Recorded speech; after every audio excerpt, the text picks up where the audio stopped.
Muy buenas tardes. Un saludo a los honorables magistrados de la Corte Constitucional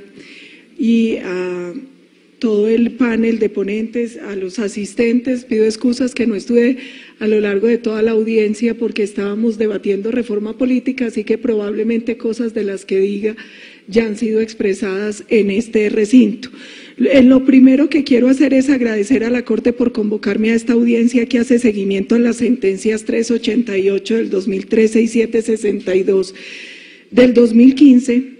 y aclarar que yo fui citada como delegada del Congreso de la República ante el Consejo Superior de Política Criminal conforme al auto 613 del 19 de septiembre de este año para responder las preguntas del eje temático 4, coherencia en la política criminal. Lo primero que tengo que dejar claro es que yo hoy no puedo hablar en nombre de todo el Congreso de la República, ni siquiera en nombre de todo el Consejo Superior de Política Criminal. Yo pertenezco a este consejo hace 3 meses en la posesión de mi segundo periodo como congresista, pero agradezco me den la oportunidad de hablar como legisladora, como ciudadana, en nombre propio, asumiendo toda la responsabilidad por las respuestas que yo dé en este recinto a cada una de las preguntas, además porque creo que es una gran oportunidad para socializar unas inquietudes y compartir unas preocupaciones y algunas propuestas frente al tema de política criminal en el país y sobre todo frente a un tema que yo creo que es estructural hoy, que es la crisis de justicia en Colombia. En esa medida, la primera pregunta que se me hace es sobre cuál ha sido el aporte del Consejo Superior de Política Criminal para lograr una política criminal articulada, consistente, coherente, que esté enmarcada en la Constitución. Lo primero que se debe afirmar es que el Consejo Superior de Política Criminal fue definido en el artículo 167 de la Ley 65 del 93, que modificó el artículo 91 de una ley de 2014, y este organismo se constituye como un organismo colegiado, asesor del Gobierno Nacional en la implementación de política criminal del Estado. Yo creo que un tema importante es que este organismo es un buen punto de partida, pero no es el punto de llegada, porque se supone que este es un organismo que debe contribuir a la configuración de una política criminal que sea de Estado y no de gobierno, a una política criminal que de verdad sea integral, que de verdad sea consensuada y que de verdad logre recoger lo que implica la política criminal en el sentido más amplio de la palabra.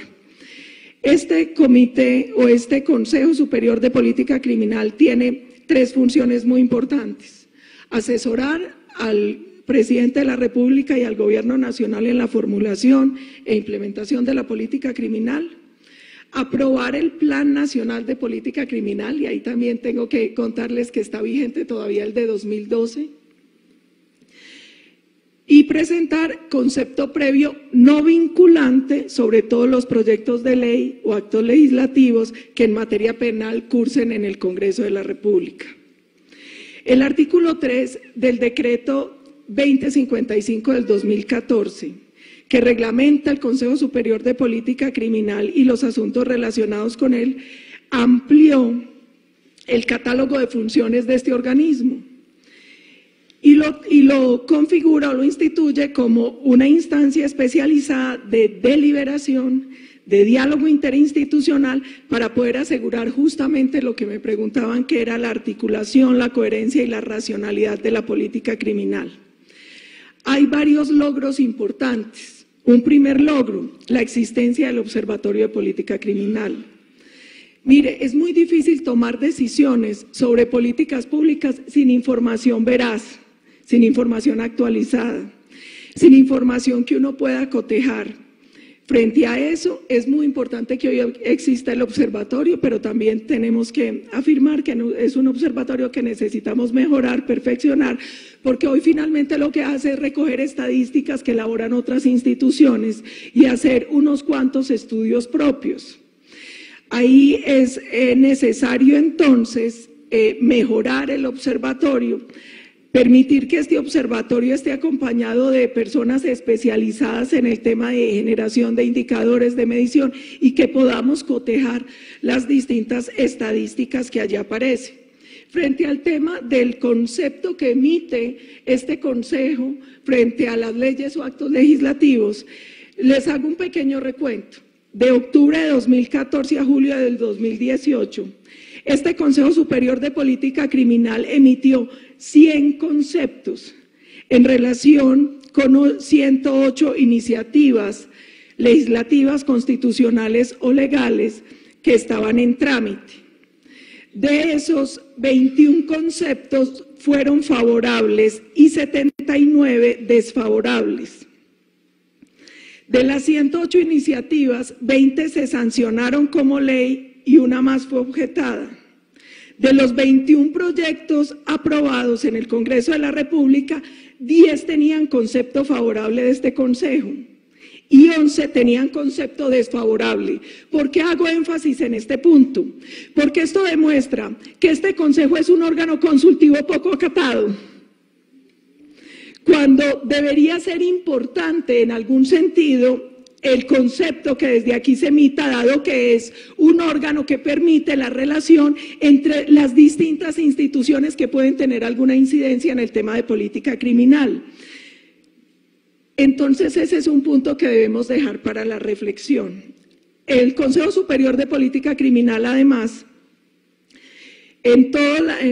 a raíz de todos los conceptos que ha emitido, generó 12 lineamientos generales para el diseño y formulación de política criminal, que yo creo que esos 12 lineamientos son muy importantes. Uno tiene que ver con la necesidad de desarrollar una estrategia político-criminal que sea razonable, coherente y deseable. Que el sistema penal diferencie la reacción punitiva de acuerdo a la lesividad de las conductas. Y en eso es muy importante encontrar el equilibrio, como lo decía el señor fiscal, y es: la falta de cárcel no puede hacer que entonces no opere el sistema penal y no funcione la privación de libertad como debe funcionar, que es la última opción, pero tiene un papel importante, que es el de lograr castigar al que viola la ley y lograr disuadir a la sociedad de cometer esos delitos. Este Consejo Superior busca que se logre ese equilibrio y esa proporcionalidad. Dice además también que es muy importante que las nuevas medidas o estrategias que se elaboren y que busquen modificar el código, el sistema penal, no terminen creando nuevas instancias desarticuladas y sin coordinación, que ese es un tema muy importante. Cada que se vaya a crear una instancia es necesario acreditar la falta de competencia, y nosotros lo estamos viendo con uno de los proyectos que estamos debatiendo actualmente en este Consejo, y es que uno no puede entrar a generar choque de competencias entre las distintas instancias que intervienen en todo este sistema. Otra cosa muy importante es garantizar siempre que en lo que se diseñe en el tema penitenciario y en todo el tema de este sistema de política criminal, se garanticen los principios, los derechos, los deberes que están consagrados en la Constitución, que se tenga en cuenta que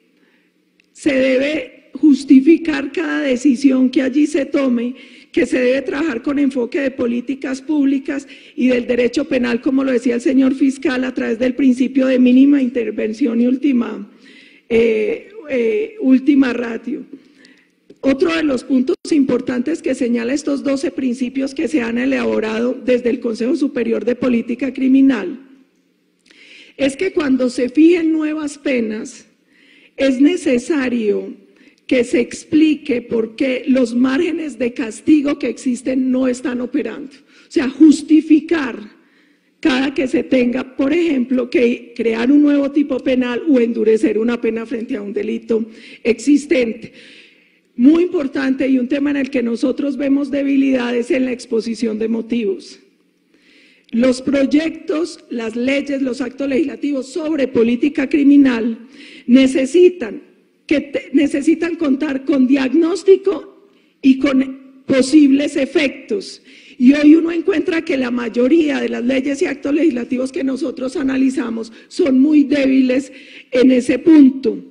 Otra cosa importante es que dentro de los parámetros que establece este Consejo, es buscar que cuando se generen nuevos tipos penales no existan ya en el Código Penal. Y en caso de que existan, es mejor hablar de creación de agravantes o atenuantes, porque muchas veces estamos creando tanta legislación y generando tantas modificaciones que esto lo que genera es inestabilidad jurídica y vacíos, donde no se termina aplicando nada, porque entran en choque las definiciones de los delitos, por ejemplo.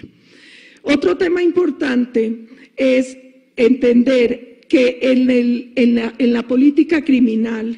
están vinculados otros sectores del Estado, que la política criminal no se reduce a la política penal y tampoco puede confundirse con otro tipo de políticas. Por último, otro de los lineamientos básicos que se desarrollan desde este Consejo Superior de Política Criminal es que el Código Penal y de Procedimiento Penal,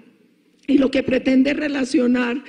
o trabajar los temas relacionados con infancia, por ejemplo, tienen que ir de la mano del sistema de responsabilidad penal para adolescentes. Y aquí tenemos que hacer una reflexión, y es que en la medida en que en muchos casos nuestros pequeñitos escapan de temas de judicialización, se convierte en un incentivo perverso para ser usados por estructuras criminales. Entonces, ese es un tema importante que se debe evaluar desde este Consejo y desde los distintos entes que tenemos que intervenir. Como les decía, este Consejo Superior es un espacio de diálogo, de reflexión, de articulación, donde están las distintas voces para tratar de construir un modelo que sea más una política de Estado que de gobierno frente al tema criminal. Pero ahí yo también tengo que decir que dentro de este Consejo, en el poco tiempo que llevo en él, la efectividad se ve muy limitada por una serie de factores jurídicos, políticos y prácticos. Por ejemplo, el Consejo de Política Criminal no tiene a todos los actores institucionales que debería tener. Y ese es un tema que tenemos que evaluar. Porque si entendemos la política criminal en los términos en los que lo definió esa corporación, como un conjunto de herramientas de respuesta del Estado para hacerle frente a conductas consideradas reprochables o causantes de perjuicio social con el fin de garantizar, proteger los intereses esenciales del Estado y los derechos de quienes residen en este territorio, pues nosotros necesitaríamos, al tratarse esta de una política pública para atender un tema tan amplio y multidimensional, que otros actores participaran. Por ejemplo, hoy tiene asiento la policía, que está muy bien, pero nosotros cada vez tenemos retos más grandes de un crimen que se convierte en un elemento donde han tenido que entrar a jugar las fuerzas militares, y las fuerzas militares no tienen asiento en el Consejo Superior de Política Criminal. Antes era muy fácil la diferencia entre los temas de seguridad y convivencia y los temas de defensa. Antes era muy fácil establecer el límite entre lo que era competencia exclusiva de la policía y competencia exclusiva de las fuerzas militares. Pero hoy el debate está abierto, porque el tamaño, la capacidad de fuego de muchas de las estructuras criminales que estamos teniendo que combatir al interior del país están obligando a un trabajo conjunto de policía y fuerzas militares. Entonces, ese es uno de los elementos, para citar un ejemplo de cómo tiene algunos vacíos de representación de institucionalidad este Consejo Superior de Política Criminal. Otra cosa importante para señalar en este Consejo Superior de Política Criminal es el desconocimiento práctico del Consejo y de sus potencialidades al interior del legislativo. Entonces, por eso, cuando se hacen los estudios de los proyectos de ley y actos legislativos, uno se da cuenta que son poco atendidos en el seno del Congreso. Y yo creo que en parte es por el desconocimiento de este Consejo y de cómo funciona, de quienes intervienen allí y de hasta dónde llega el debate interinstitucional que permite hacer serias observaciones sobre cada uno de esos proyectos de ley o actos legislativos. Entonces uno ve que muchas veces esos conceptos desfavorables emitidos con válidas razones y con válidos estudios por este Consejo, pues no son atendidos por el Congreso de la República. Otro tema importante dentro de este Consejo Superior de Política Criminal, además de las reglas es la regla de composición y de deliberación. Entonces nosotros vemos que muchas veces ha sido muy complejo lograr la reunión del Consejo para debatir los proyectos de ley y actos legislativos. Hoy está un proyecto de ley en el Congreso de la República, que es el 14/2017, que busca fortalecer la política criminal y penitenciaria, que busca algunas modificaciones como el ingreso del Ministerio de Defensa, pero también permitir que tengan un delegado, porque hoy una de las dificultades es la reunión. Entonces se permite, por ejemplo, que vaya, si no puede ir el ministro, pueda asistirlo el viceministro, o si no puede ir el fiscal, el vicefiscal, porque una cosa que parece tonta,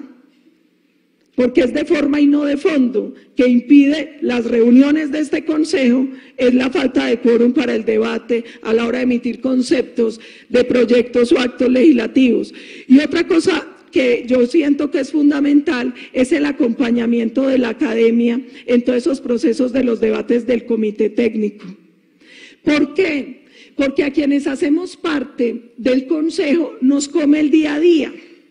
Los análisis de los muchos proyectos que nos llegan, que tienen que ver con política criminal, pero si nosotros queremos pasar de una política de gobierno a una política de Estado mucho más estructurada, mucho más visionaria, que contenga todos los elementos necesarios, pues sería importante un acompañamiento también desde la academia a la labor que realiza este Consejo Superior de Política Criminal. La segunda pregunta que me hacen es cuáles son los principales obstáculos para la estructuración de una política criminal respetuosa del estándar constitucional mínimo. La sentencia 772 del 2015 de esta corporación estableció un catálogo de presupuestos que constituyen el estándar constitucional mínimo para la estructuración de la política criminal. Dice que debe tener carácter preventivo, el derecho penal como razón última, debe respetar el tema de libertad personal de forma estricta y reforzada, debe buscar la efectividad en la resocialización de las condenas, las medidas de aseguramiento privativas de la libertad deben ser excepcionales, que debe ser coherente, que debe tener sustentos empíricos, que debe ser sostenible, que se deben medir los costos en derechos económicos, y se debe hablar de los derechos humanos de los presos. Primero, yo debo advertir que estos elementos se concibieron en un contexto de una problemática a la que aludía la sentencia de esta Corte, la 672.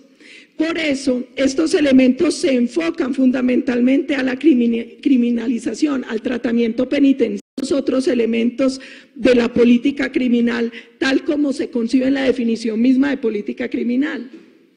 Y eso no es un reproche, es que esto surge en un momento, en una coyuntura de una crisis penitenciaria y carcelaria.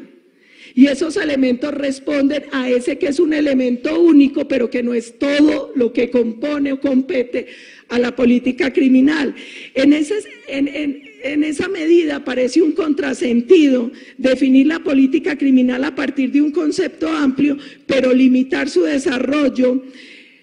a una preocupación y a un entorno de una coyuntura que se vivía en ese momento. En esa medida es importante trabajar en los elementos que allí se relacionan para la vida, la integridad, la dignidad de las personas privadas de la libertad, pero también tiene que ser preocupación la protección de los bienes jurídicos esenciales para la convivencia pacífica y el aseguramiento de las condiciones necesarias para el desenvolvimiento del proyecto de vida de los ciudadanos.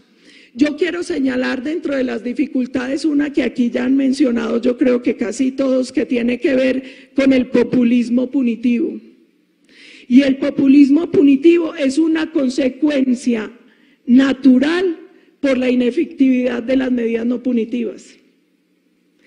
Y uno en esto tiene que ser claro, y es que